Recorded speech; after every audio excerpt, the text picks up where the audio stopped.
Good morning, students. Welcome in your bio class. So, class 9th.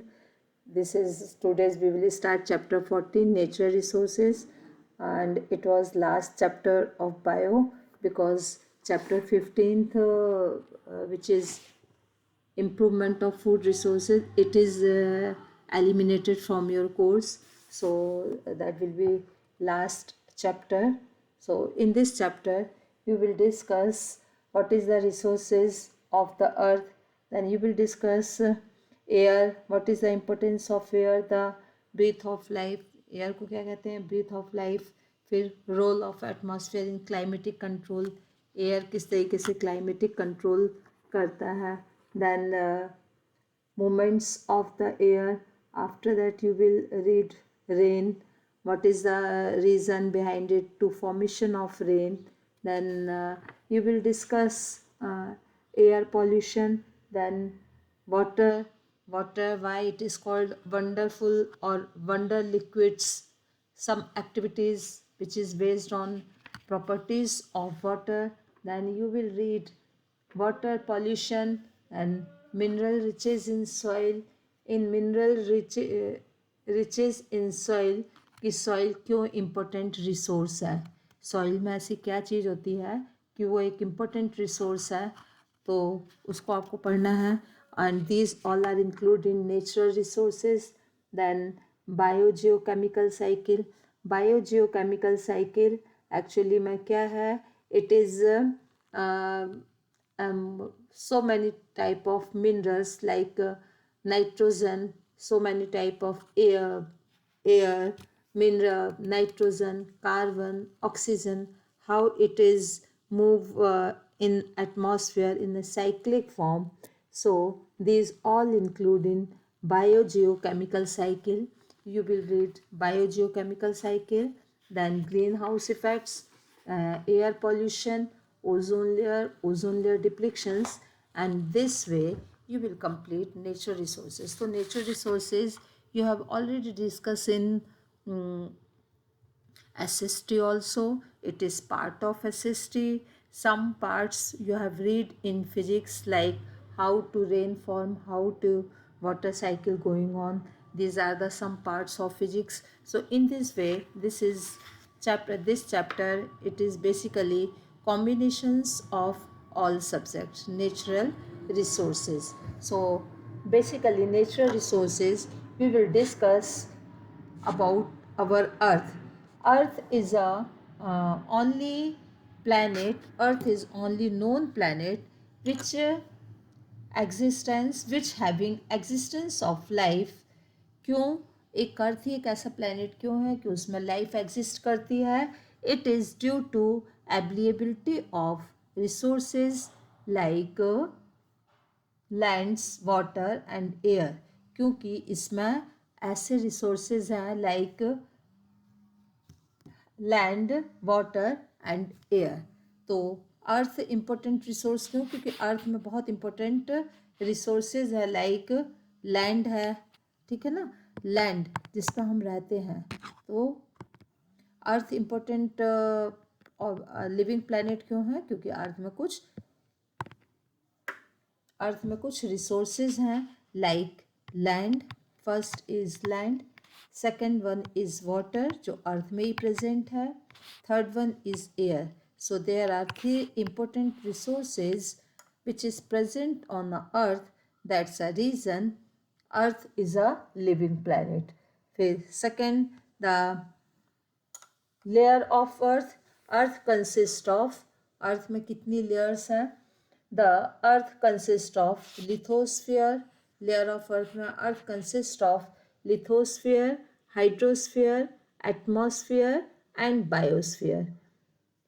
Basically earth में ये सब layers हैं. First one is lithosphere, second one is hydrosphere, third one is atmosphere, fourth one is biosphere. Lithosphere उसका कौन सा part है, outer layer of earth. Lithosphere को how to define lithosphere, it is outer layer of the earth, it is called as land. Lithosphere को आप land से भी express कर सकते हो. It is outer layer of earth Atmosphere, hydrosphere, it is layer of earth surface containing water. Hydrosphere को how to define hydrosphere? It is layer of earth surface containing water near about 75% along with underground water. Third one is atmosphere. Atmosphere is a gaseous envelope of the air. Atmosphere क्या है? एक gaseous envelope है जो पूरे हमारे surroundings में spreaded है. It is gaseous envelope of air that covered the whole earth like a blanket. और पूरे अर्थ को एक ब्लैंकेट्स की तरीके से कवर किया हुआ. जैसे ब्लैंकेट से हम रात को कवर हो जाते हैं सोते समय, उसी तरीके से एटमॉस्फेयर ने पूरे अर्थ को कवर कर रखा है. This is just like a blanket. Next one और fourth layer of the earth is called. Fourth layer कौन कौन सी है? फोर्थ लेयर कौन सी हो गई? Biosphere. Biosphere. Biosphere is a gaseous. Biosphere is a life supporting zone. Biosphere क्या है? Life supporting zone. Life supporting zone. It is life supporting zone where all other layer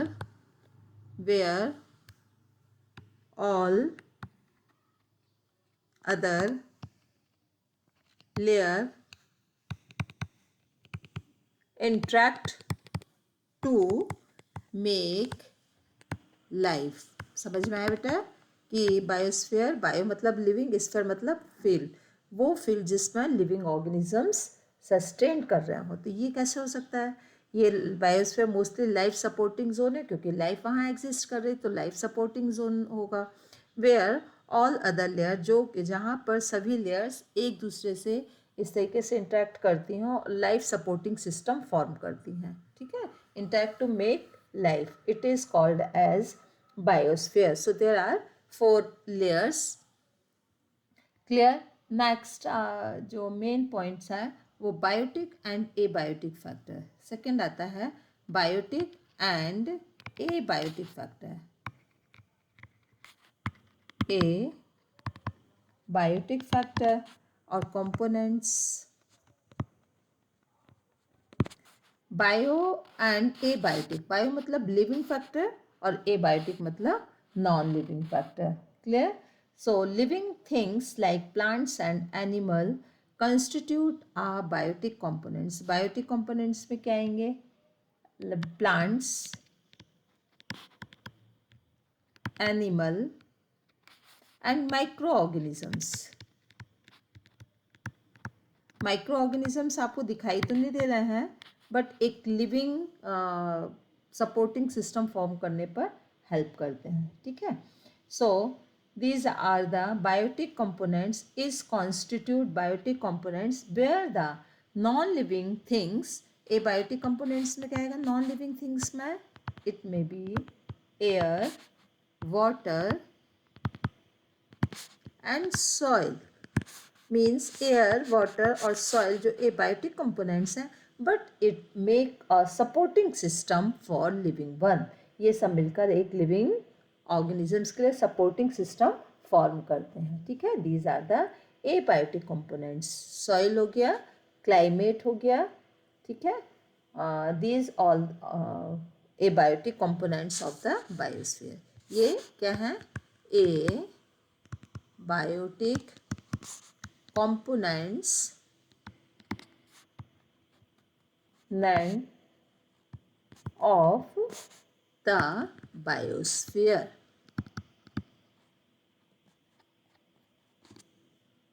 Clear, student? So these are the biotic and abiotic components. Now next one, natural resources. Natural resources, how to define natural resources? Natural resources are abiotic components of nature which is used to human being so as to meet their basic requirement.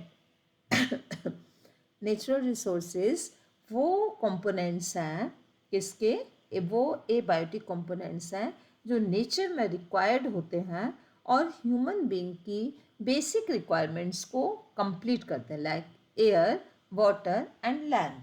तो this is the abiotic components और natural components. आप लोगों को सबसे starting में एक line क्या दिया है कि लाइफ की एग्जिस्टेंस अर्थ में क्यों है, because there are present of three natural and very valuable components. It is land, water and air. Clear? So this is the abiotic components, natural resources. So here you have discussed about existence of life. You have discussed, we have already discussed layer of earth, main points, third lithosphere, hydrosphere, atmosphere, biosphere. Then we have discussed about what is biotic and abiotic components, natural resources, air, the breath of the life, then atmosphere, then role of atmosphere. अब read करते हैं हम लोग कि atmosphere का role क्या है. First, breath of life. Role of atmosphere से breath of life. We have already talked about the compositions of air. The first, it is the mixture of many gases. यदि हम एयर का composition देखें तो air का composition it is mixture of many gases like nitrogen, oxygen, carbon dioxide and water vapors. It is interesting to note that the compositions of air is result in life of the earth. Already we have discussed ये अर्थ का ये composition एक life supporting system form कर रहा है. Clear? Except earth, there is one such there is some planets like Venus or Mars where no life, so no existence is there. The major components of atmosphere is found to be carbon dioxide, क्योंकि वहाँ पे carbon dioxide बहुत है. ठीक है ना. तो इन facts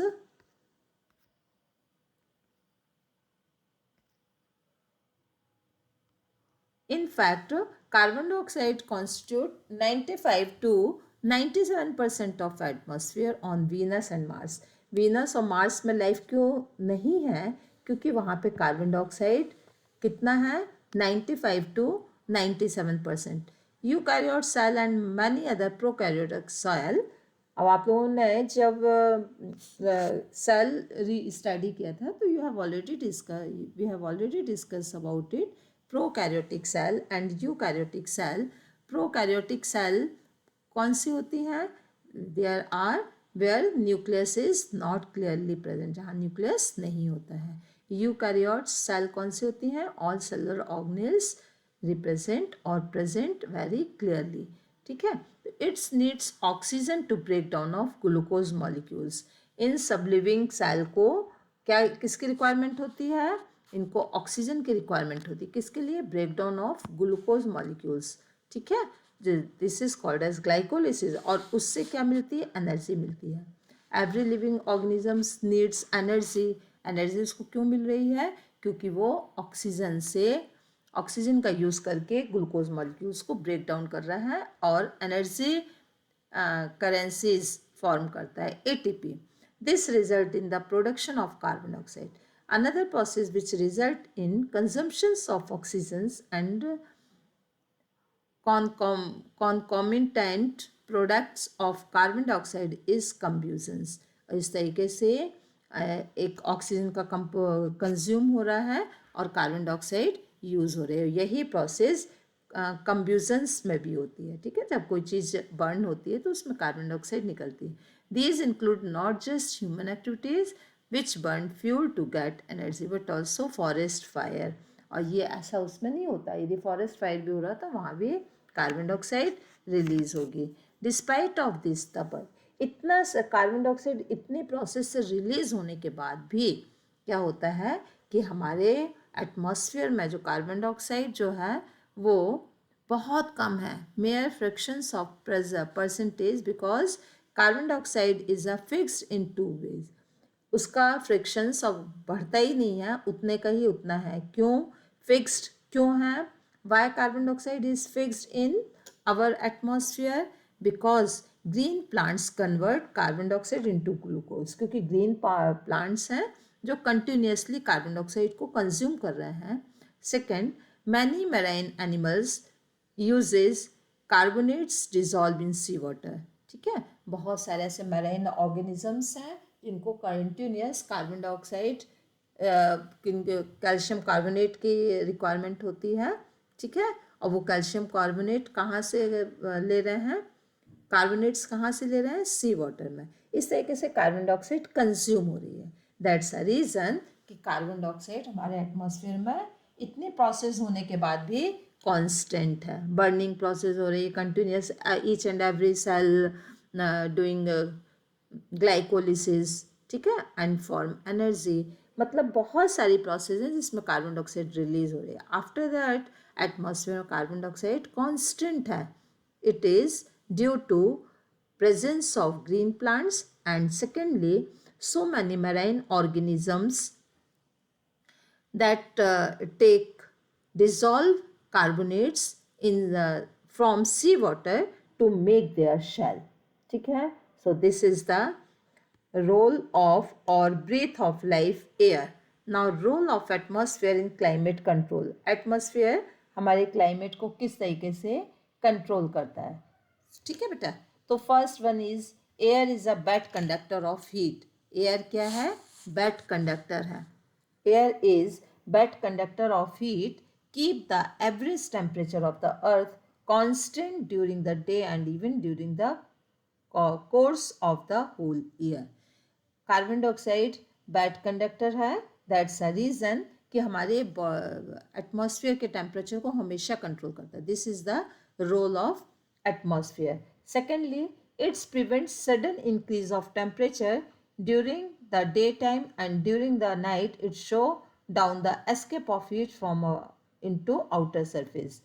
ठीक है, ये सडन जो अचानक से यदि टेम्परेचर इंक्रीज हो जाए तो उसको भी हमारा एटमॉस्फेयर प्रिवेंट करता है डे टाइम पर.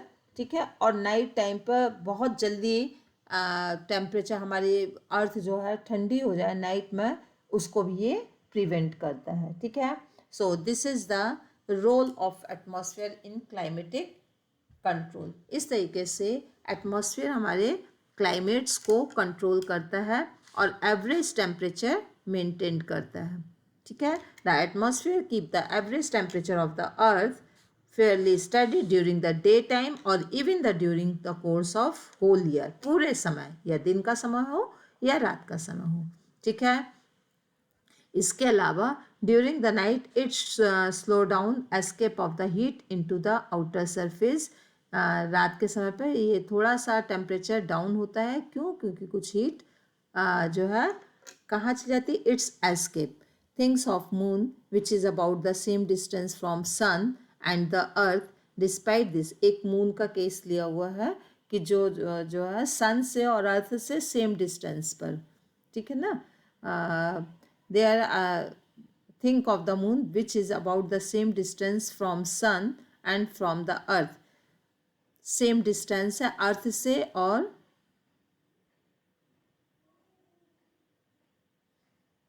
ठीक है, मून का सन से और अर्थ से सेम डिस्टेंस है. Despite of this the surface of the moon where no atmosphere, temperature range from 190 to 100 degree 110 degree celsius. Clear, समझ में आ गया बेटा. कितना मून में टेम्परेचर कितना वेरिएट कर रहा, -190 डिग्री से 110 डिग्री सेल्सियस तक. क्यों, जबकि मून के और अर्थ की सन से सेम डिस्टेंस है. जितनी दूर पर सन प्रेजेंट है उतनी दूर पर अर्थ प्रेजेंट है सन से. उसके बाद भी सन में मून में टेम्परेचर इतना वेरिएट कर रहा है जबकि अर्थ में नहीं कर रहा. तो क्यों, it is due to atmosphere, earth का एटमॉस्फेयर. Clear student. इसके बाद आता है ये क्वेश्चन आंसर है. ये जो आप लोग इसको एक बार रीड करके इसके आंसर्स फाइंड आउट करोगे, ओरल क्वेश्चंस में आ सकता है. Is the temperature reading more in activities of first and two. ये एक्टिविटीज़ है. Measure the temperature of the following. Take a beaker full of water, a beaker full of sand, soil, and closed water containing a thermometer. Keep them in bright sunlight or 3 hours. Now measure the temperature of 3 vessels also take the temperature reading the shade at the same time. इसमें ये दिया है कि एक beaker जो है, एक beaker आपको फुल ऑफ वाटर होना चाहिए, एक बीकर फुल ऑफ सॉइल होना चाहिए, ठीक है, उसमें सैंड लेना है, और तीसरे में लेना है कि एक क्लोज बॉटल लेना है, जिसमें कि क्लोज बॉटल मतलब बॉटल में कुछ भी नहीं है बट वो क्लोज है, और उसको में थर्मोमीटर रखना है, तीनों को ब्राइट सनलाइट में रखना फॉर 3 आवर्स, और उसके बाद उसका टेम्परेचर मेज़र करना है, तो आपको टेम्परेचर कैसा मिलेगा, फिर उसके बाद आपको शेड पर रख के फिर टेम्परेचर लेना है। तो इस तरीके की प्रोसेस से कुछ डिफरेंट टाइप के रिजल्ट्स होंगे। वो रिजल्ट्स कैसे होंगे, इज़ द टेम्परेचर, जब टेम्परेचर लेते हो फर्स्ट और सेकंड दोनों प्रोसेस पर, तो क्या टेम्परेचर रीडिंग सेम आती है।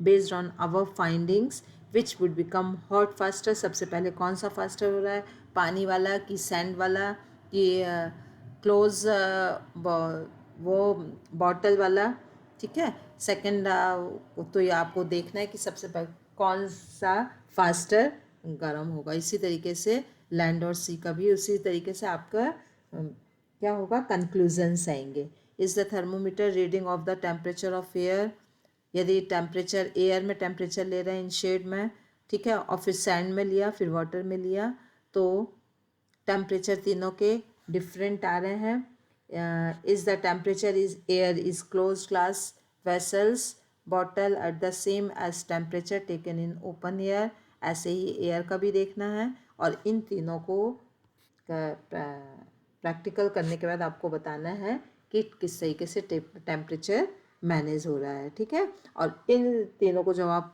एक्सपेरिमेंट को फाइंड आउट करोगे, कंक्लूजन्स निकालोगे, तो आपको सी ब्रीज क्यों हो रही है, ठीक है ना, एक सी ब्रीज होता है ना, एक लैंड ब्रीज होता है, तो ये सब एयर किस तरीके से एयर करंट फॉर्म होता है, ये आपको इन सब के बेसिक कॉन्सेप्ट क्लियर हो जाएंगे, ठीक है। The movement of the air, अब सबसे पहले विंड, द एयर से फर्स्ट जो बन रही है विंड, कौन सी विंड बन रही है, विंड बेसिकली विंड का क्या रीज़न है, विंड का रीज़न है मूवमेंट ऑफ एयर, एयर यदि मूव करेगी तो विंड बनेगी, ठीक है। और इसके लिए विंड से ही रेन फॉर्म होगी, ये जो दिन भर क्लाइमेटिक जो चेंज आ रहे हैं ये विंड के थ्रू ही आ रहे हैं, ठीक है। रोल ऑफ, इसके बाद नेक्स्ट आ जाएगा एक्टिविटीज़, इसमें एक एक्टिविटीज़ दी है 14.1, एयर करंट को शो करने के लिए अनइवन हीटिंग ऑफ एयर, जो एयर करंट किस तरीके से फॉर्म हो रहा है। तो एक एक्टिविटीज़ है place a candle in a weaker, एक वीकर में एक कैंडल को रखा हुआ है, बर्निंग कैंडल, ठीक है, and take it to mouth of the our bottle which may does the smoke flow which the incense sticks is keep near the edge of mouth, ठीक है, which way does the smoke flow which the incense sticks is keep a little above the candle, which way does the smoke flow when the incense stick is kept in outer region। इसमें अलग अलग जगह पे दिया है कि ये जो स्टिक्स है इसको आप अलग सामने रख रहे हो, साइड में रख रहे हो, तो क्या एक्टिविटीज़ आएगी, ये आपको इससे जो रिजल्ट आएंगे उससे जो क्लाइमेटिक चेंज हो रहा है, जो एयर करेंट्स फॉर्म हो रहा है, वो कॉन्सेप्ट क्लियर होंगे, ठीक है। The patterns revelled by the smoke show at the direction in which hot and cold air move in similar manner, hot air और कोल्ड एयर का आपको इसमें स्मोक के जो भी पैटर्न आ रहे हैं उससे क्लियर होगा कि हॉट एयर और कोल्ड एयर का मूवमेंट किस तरीके से होता है। तो हॉट एयर हमेशा अबव ऊपर की साइड पर जाती है, कोल्ड एयर हमेशा नीचे की ओर साइड पर जाती है, और एयर करंट फॉर्म होता है हॉट एयर और कोल्ड एयर से। तो ये एक्सपेरिमेंट आपको ये शो कर रहा है कि हॉट एयर और कोल्ड एयर का पैटर्न किस तरीके से फॉर्म होता है, और उससे एयर का करंट यदि क्लियर हो जाएगा तो हम अपने एटमॉस्फेयर को भी और अपने क्लाइमेट को, उस क्लाइमेट को और हम अपने साइड के एटमॉस्फेयर को कैलकुलेट कर सकते हैं, प्रेडिक्ट कर सकते हैं। सो आई थिंक स्टूडेंट यहाँ आप इतना रीड करोगे और इसको अंडरस्टूड करने के एफर्ट्स करोगे, पूरा अंडरस्टूड करना है, ये फिजिक्स कॉन्सेप्ट भी है। Okay student, have a nice day, have a nice day student, thank you.